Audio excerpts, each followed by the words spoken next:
গত বিপিএলে খেলতে পারেননি সাকিব আল হাসান, খেলা হয়নি এবারের বিপিএলও। বিদায় টেস্ট খেলতে দেশে আসতে চাইলেও মবের আশঙ্কায় শেষ পর্যন্ত গ্রিন সিগন্যাল পাননি সাকিব। রাজনৈতিক পট পরিবর্তনের পর সাকিবের নামে হয়েছে মামলা, তার সম্পদও হয়েছে বাজেয়াপ্ত। দেশের ক্রিকেটের দরজাও এক প্রকার বন্ধ হয়ে গেছে তার জন্য। সেই সাকিব আল হাসানকেই আবারও জাতীয় দলে ফেরাচ্ছে বর্তমান ক্রিকেট বোর্ড। এমনকি জায়গা হতে পারে কেন্দ্রীয় চুক্তিতেও। সাকিবের সব বিতর্ক একপাশে রাখলে বিপিএল হোক কিংবা বাংলাদেশের টি-20 দলে যার অভাবটা এখনো সবচেয়ে বেশি টের পাওয়া যায় তিনি সাকিব আল হাসান। টি-20 ক্রিকেটে বাংলাদেশের যা অর্জন তার সবটা জুড়েই সাকিবের নাম। সাকিব ছিলেন গোটা দলের অক্সিজেন হয়ে। সাকিব মিডল অর্ডারে রান করতেন, বল হাতে নিয়মিত উইকেট নিতেন। সাকিব থাকা মানে একটা প্লেয়ার বেশি নিয়ে খেলা। টি-20তে বাংলাদেশের দ্বিতীয় সর্বোচ্চ রান সংগ্রাহক তিনি, দলের হয়ে দ্বিতীয় সর্বোচ্চ উইকেটও তার। টি-20 অলরাউন্ডারদের তালিকায় তো বছরের পর বছর ধরে সাকিবেরই রাজত্ব ছিল। সাকিবের আন্তর্জাতিক টি-20 ক্যারিয়ারটা শুরু হয় 2006 সালে, আর ক্রিকেটের সংক্ষিপ্ত এই ফরম্যাটকে তিনি বিদায় জানান 2024 সালে। মাঝখানের 18টা বছর দলকে অনেকটা একাই টেনেছেন তিনি। ম্যাচের পর ম্যাচ, সিরিজের পর সিরিজ, এমনকি বৈশ্বিক টুর্নামেন্টেও তিনি বিরামহীন পারফর্ম করেছেন।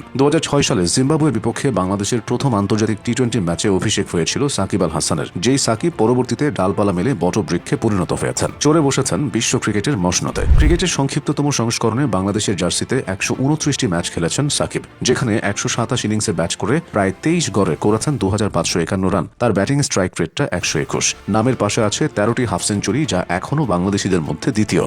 তবে ব্যাটার সাকিবের থেকেও বোলার সাকিবের মুনশিয়ানা বেশি দেখা গেছে। টি-20তে তিনি মোট 149টি উইকেট শিকার করেছেন। আন্তর্জাতিক টি-20তে উইকেট নেওয়ার বিচারে সেরা 4 জনের একজন সাকিব। তার উপরে কেবল নিউজিল্যান্ডের টিম সাউদি, আফগানিস্তানের রশিদ খান এবং বাংলাদেশের মোস্তাফিজুর রহমান। একটা সময় এই সিংহাসনে সবার উপরে সাকিবই ছিলেন। এছাড়া টি-20 বিশ্বকাপে সবচেয়ে বেশি ম্যাচ খেলার রেকর্ড তার। বিশ্বকাপে সবচেয়ে বেশি উইকেটও তার, যা একটি রেকর্ড হয়ে আছে। পরিপক্ক ক্রিকেটার হওয়ার পেছনে সাকিবের আরেকটা গুণও বেশ কাজে দিয়েছে, সেটি হলো তার নেতৃত্ব গুণ। টি-20তে নেতৃত্ব সংকটের মাঝেও সাকিব দলের হাল ধরেছেন, বিপর্যয় থেকে টেনে তুলেছেন। উদাহরণ হিসেবে 2022 টি-20 বিশ্বকাপের কথা বলা যায়। ওই বিশ্বকাপের আগে টি-20 ক্যাপ্টেন্সি নিয়ে দোটানায় ছিল বিসিবি। শেষমেশ কুল কিনারা না পেয়ে সাকিবকে দায়িত্ব দেওয়া হয়। তবে সাকিব তখন অধিনায়কত্ব করার থেকে নিজের খেলায় বেশি মনোযোগ দিতে চাইছিলেন। তারপরও দলের কথা চিন্তা করে তিনি ক্যাপ্টেন্সির বোঝা মাথায় তোলেন এবং 15 বছর পর টি-20 বিশ্বকাপের মূল পর্বে বাংলাদেশকে জয় এনে দেন। 2022 সালের ওই আসরের এক পর্যায়ে বাংলাদেশের সেমিফাইনাল খেলার সম্ভাবনাও তৈরি হয়েছিল। এরপর ক্যারিয়ারের পরন্ত বেলায় অর্থাৎ নিজের শেষ বিশ্বকাপেও তিনি আপন আলোয় উজ্জ্বল ছিলেন। 2024 সালে টি-20 বিশ্বকাপে বাংলাদেশের জেতা দুটি ম্যাচে সাকিব ব্যাটে বলে পারফর্ম করেছেন।